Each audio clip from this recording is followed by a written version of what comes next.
ห่ำไอ้เว้าคนไทยนี่ตั้งน้อยกรรมพันธุ์เนาะสุมเจ้าว่านำค่อยบ่น้อยกรรมพันธุ์แท้ๆได้นี่ค่อยสิเว้าให้ฟังเด้อค่อยน่ะไปเที่ยวทั่วไทยมาแล้วบ่ว่าจังหวัดเลยครบ77จังหวัด78จังหวัดจักแม่นจังหวัดบุบ่ฮู้แหละแต่ว่าค่อยไปมาหลายจังหวัดแล้วและแม่นไปเจอผู้บ่าวคนเลยก็แล้วแม่นน้อยแท้น้อยซ้ำนี่แหละตายน้อยกรรมพันธุ์เอาแท้ว่า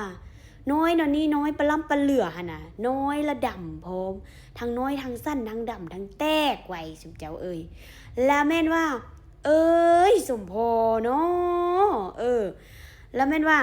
ข้าสิเว้าเพิ่นที่ว่ากำลังลมไม่เว้าคนไทยอยู่น่ะสุมเจ้าไปเทสเครื่องก่อนเด้อไปเทสของก่อนเด้อบ่ซั้นสุมเจ้าวันนั้นอย่าหาว่าค่อยบ่เตือนได้เสียใจด้วยได้น้อยอีหลีได้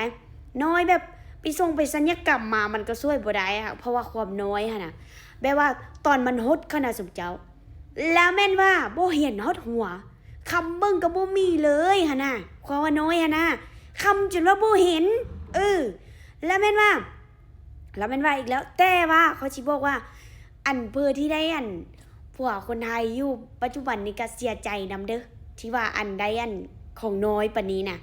น้อยแท้ๆสิเจ้าสู้บ่าวลาวบ่ได้แท้ๆอันตั้งน้อยกรรมพันธุ์ค่อยคิดว่าน่ะเพราะว่าค่อยเจอหลายคนแล้วเด้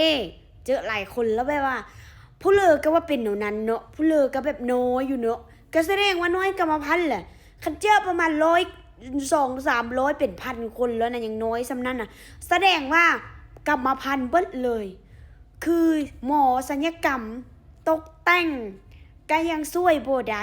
เด้อข้าสิบอกเด้อน้อยอีหลีแท้ๆซุมผู้บ่าวไทยนี่น้อยกรรมพันธุ์ทั้งน้อยทั้งสั้นกระดกกระแดะซ้ำนี้แหละคันใหญ่เต็มโตก็ประมาณ3949นี่ปุ๊แล้วแม่นเหลือนั้นแล้วแม่นเอาเปาะอะแปะเบิดเลยโอ้ยสมพอเนาะผู้ส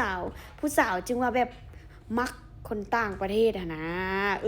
สมพอเลยน้อยกรรมพันธุ์แท้ๆสู่เบาเรากับผู้ใดสู่